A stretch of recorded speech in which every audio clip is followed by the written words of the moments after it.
All right. Good morning, Mike. Good morning, Dave. We've tackled jib trim, spinnaker trim. Let's go to the big sail. Let's do mainsail this week. And let's presume here we've got, a new trimmer coming on.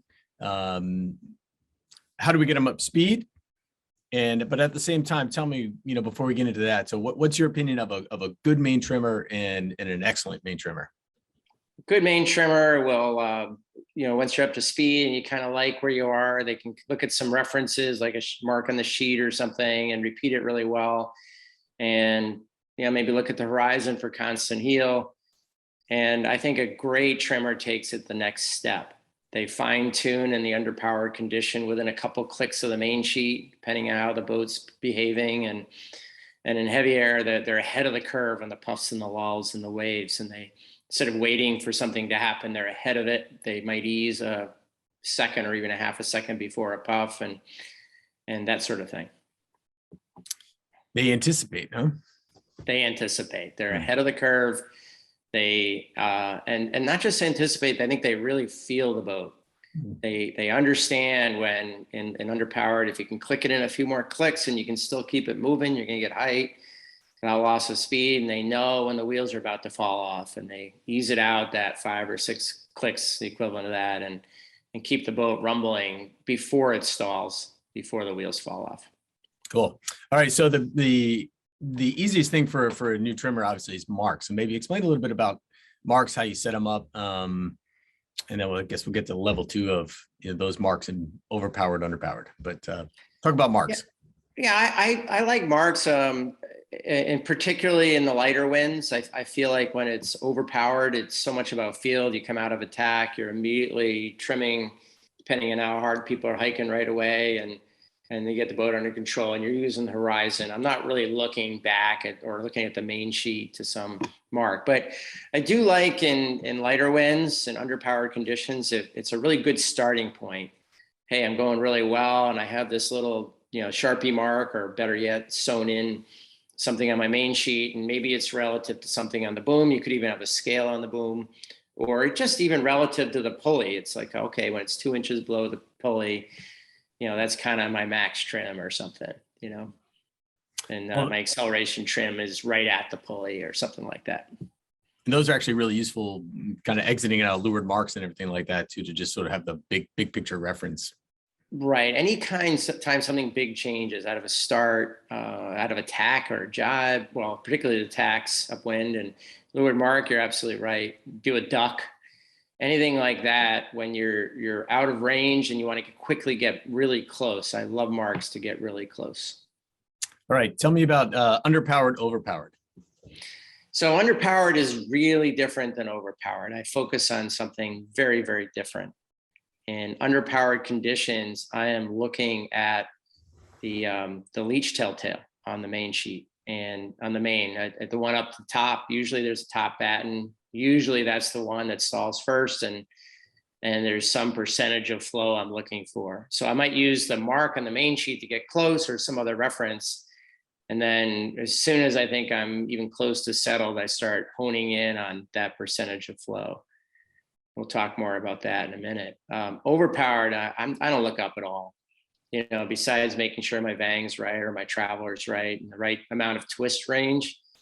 After that, as far as trimming goes, it's all about feeling the boat and looking at the horizon to see how heeled I am, and looking at the waves coming up. Flat spot, I can trim in and head up. Some waves, I got to bear off, get a little speed, maybe have to snake through them. But I don't need to look up, and we'll talk about why in a little bit also. Right. So how often is your eyes going to the leech telltales? I mean, what's sort of the visual flow of your eyes as you're going upwind? Maybe give an example of that. Oh, that's a great question, because if you want to go fast, you're probably mostly focused on the jib telltales and the ones up front that tell you if you're steering in the right direction or not. And by the way, looking at the leech telltale doesn't do any good if you're not steering in the right direction, right? A little change in direction, if you're off a little, you better make sure you're on course. A lot of times what I'll do is I'll be steering, and I might plant my tiller while I look up, or even if I'm doing anything else besides staring at the jib telltales, I might plant my tiller for a second. But, you know, the short answer to your question is I kind of have a flow. I'm staring at the jib telltales, and then I look up at the main telltales, and I have to look for more than like at least 2 or 3 seconds. I can't just take a picture in my mind and go back to the jib. I have to go. It's like a short little video, you know, a 3 or 4 second video to see the cycle of the, you know, it stalls, it flows, it stalls, it flows. I have to see that cycle. And but I try to do that maybe every 20 seconds or something for a couple seconds. So what's that? Maybe 10% of my time I'm spending. So it's quite a bit. And then also whenever I feel something changed. So if I get a lull, I'll automatically, you know, that leech telltale will stall a little more. I'll have to ease. I'll make my best guess. I'll make sure I'm steering right. And then I'll check my work. Oh, I used too much. I can pull it in a little bit. Oh, I didn't ease enough. I'll ease a little bit more. But I make my first guess. And then, so anytime there's a change in the winds, and even if there isn't, I double check myself occasionally. I think if you have a dedicated main trimmer, they can do it even more than that. And that would be really good, as opposed to the driver having to do it. That's true. They're constantly in that that zone there anyway. So, okay. Exactly. That's the advantage of a dedicated main trimmer. Yep. Yeah. So on the, let's go back to the marks again for a second. Something you said was interesting. I mean, how is the range that you set up in your marks? Let's say you might presume that there's just one, but might you have others to sort of give you a, you know, an ease versus max trim versus minimum trim? Yeah, I think there's a couple of different levels of marks, and it doesn't have to be a mark. It could be some other indicator. Like a lot of times, you know, just to get even close, I might just look back at my stern and see where it is. You know, if I have a bridle, you can see that distance and see if you're in the right range or not. And that gets you sort of in the broad range. And then, but you know, I think that the sheet mark on the main sheet, you know, I really do think that I sort of have more or less 2 settings. There's sort of a acceleration setting. Suppose it's right at the block, and then I have the full trim setting might be 2 inches in from that. So it'd be 2 inches down from the block. So if I come out of attack and I look down and it's 2 inches down already, I'm like, oh, I'm over trimmed. Or if it's through the block, I'm like, oh, I'm under trimmed. I get it close to the acceleration right near the block, and then, you know, trim in from there as I get up to speed and make sure that I'm not like way out of range. And I don't use that for the fine tune at the end. That's all the leech telltale. All right. Speak of leech telltales. I understand you may have some videos. Do you mind? Let's give us a visual clue of what you're talking about here. Yeah, let's talk quick theory. This is a wind tunnel shot that we did for another Sailing World article on jib and main trim, a series we did a few years back, and talking about a lot of this subject we're talking about right now. And you'll see that over the jib, so this is a top-down view, and these lines represent the wind coming through. You can see through the slot, it's compressed air, you know, low pressure on the front of the sail, and that's in jib 2, and that's what gets you going. But you'll see that, you know, last week we talked about, or 2 weeks ago, we talked about jib trim for this video, and we talked about the leech telltale flowing 100% of the time. And I think when it, you know, we're not going to get into that now, but this is why, right? Like there's really good flow over the jib. Whereas the main, you see it separates, and there's no way to get around that. If you're easing it enough that it's not separated and flowing 100%, you're not pointing well. So there's some amount of separation that's okay. And this leech telltale goes from straight back to kind of curling behind the main, say. So maybe more like this. And it does it in kind of a rhythmic way. It flies, flies, flies, and then it stalls, stalls, stalls, flies. And it goes through that maybe every 3 seconds or something. That's why we said before, I have to look up long enough to see that. And I put it in percentage flow. So 50% flow is a really good starting point, 50%. And if I feel really good in flat water, maybe I'll go for, 75% stall is height mode. And then, maybe 25% flow, 25% stall, which is 75% flow. Let's put that down. Is your foot mode or going through waves when you're accelerating all the time. But really, that's your range. You want to be between that 20. If you're stalled 100% or you're flowing 100%, you're probably in the wrong range for upwind.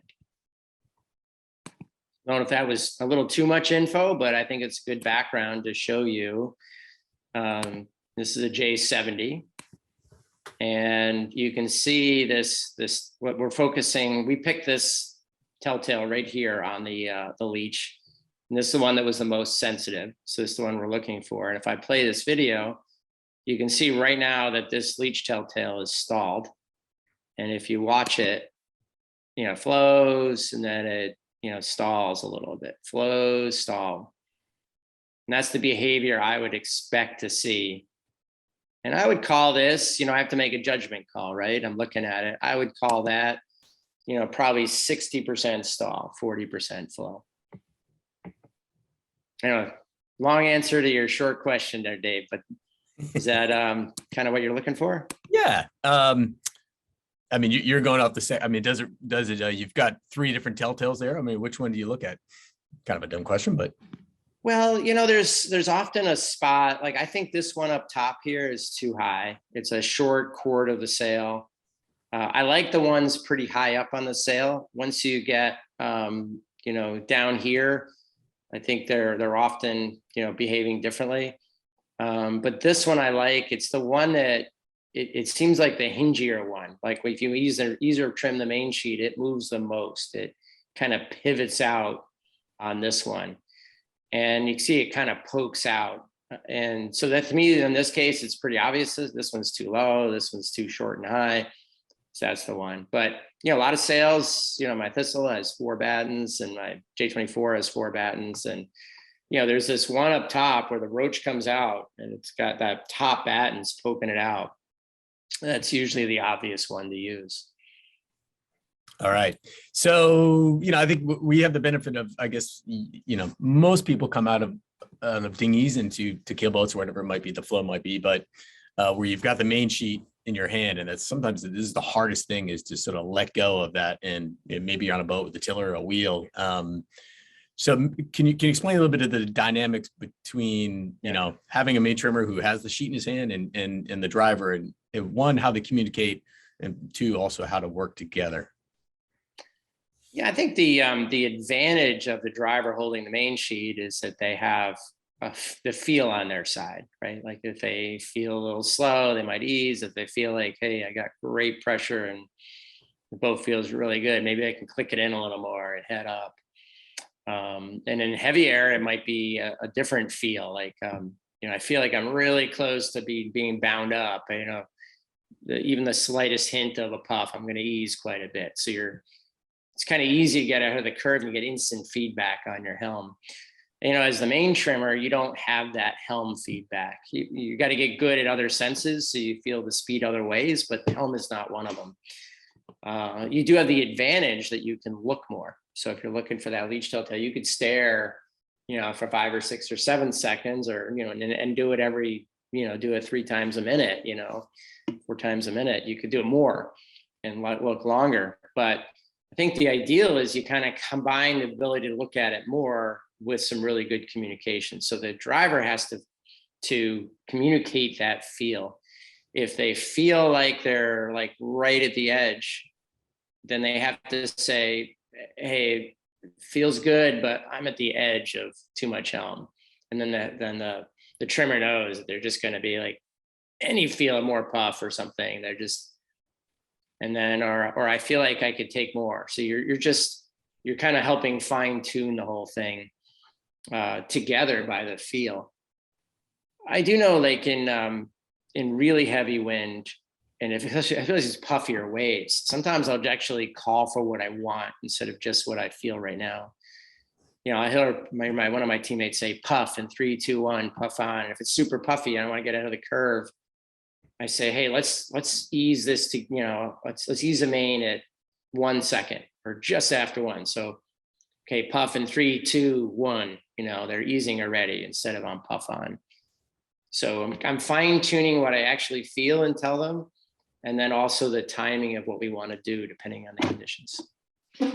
Okay, so then the corollary to that, so I guess the final question then is, how active should the main trimmer be about, sort of reporting that stall to you, just to sort of give you a sense of where you are? Yeah, even when I'm trimming myself and I do a quick look, I'll have one of my teammates. I say, hey, check my main trim. And they say 50% stall. And I think what we do is we agree on a number ahead of time. Like, I think these conditions, we can, it's pretty flat. We can go with 70% stall. All right, that's our target. And then, if I'm feeling a little funny, I'm like, hey, Dave, if you're my trimmer, I say, Dave, what's our stall? What's our main trim look like? And you're like, oh, we're kind of like 80% stall. I'm like, yeah, I think that's a little too much. I agree. So I'm giving feedback on what I'm feeling with, by asking that question. I'm asking that question because I'm feeling something's wrong, and that's kind of our first go-to thing. The other thing I'll do with that is the communication. I'll say, what are we? Are we at our 70%? And they're like, yep. I'm like, that, it just feels too stalled. Let's change our target to 60% stall. So it's flowing, it's flowing more instead of less. Okay, so then my final question, I know they said that was my last, but what about a sail that does not have any telltales? Like, you sail a lot of sunfish, and for new people, like, yeah, there is no guide. So what, let's presume, you strip away the telltales. What's your advice for a mainsail trim with nothing to look at? Well, then you really have to focus on the feel. And, I think you can also look at, if you're looking at your sail and how much twist it has, so how parallel that top batten is to the boom is a really good reference. So you can sort of, what you're doing in all of this is you're repeating something that was fast. So, if we're experimenting, whether we want to be 60% stall or 80% stall or 50% or 70, we're trying it, we're making our best guess, and then we're seeing if it works. And then if my human speedo on the boat says, yeah, you're high and slow, I'm like, okay, let's maybe go with a little more flow. But the same thing holds if you don't have the telltale. And I think I'd start matching more when we're going fast with maybe that mark we put on the main sheet, get close with how much twist I have when I look up. But mostly I trim in until I feel slow, and I ease out and get moving again, and then use boats around me as references to see if I'm in the right range. I actually think it's a great, even if you do have leech telltales, it's not the worst thing to not look at them for a little while, to hone your speed skills and see how you're doing, and then just check in every once in a while to see how you did. Take some lessons from some of the blind sailors and just sort of close your eyes and feel the boat, right? Well, the sunfish I'm sailing, the leech telltales don't work. The sail is just, there's so much hook in the back of the leech that they're always stalled. So I can't use them. I stuck them on and I took them off because they were just always stalled. They were, so it's very much about feel, everything you're talking about. And yesterday I went out and it was really choppy and a little bit underpowered. And I spent the whole time with my eyes closed. Early on, I not the whole time, but as I was sailing out to the course, I spent large chunks of time, closed my eyes and tried to really feel the boat, and then kind of look up at my sail and see how I was doing with my point. And sometimes I'm like, I got it. And other times, like, how did I get that far off? It was a really good, you're using other senses besides your eyes, and they're pretty powerful. Cool. All right. Well, thanks for that, Mike. I guess we'll see you next week. I think we're done with all the sales, so we'll have to pick it up somewhere else. All right, Dave. Thanks. All right, man. Thanks. Have a great week. You too. Bye-bye.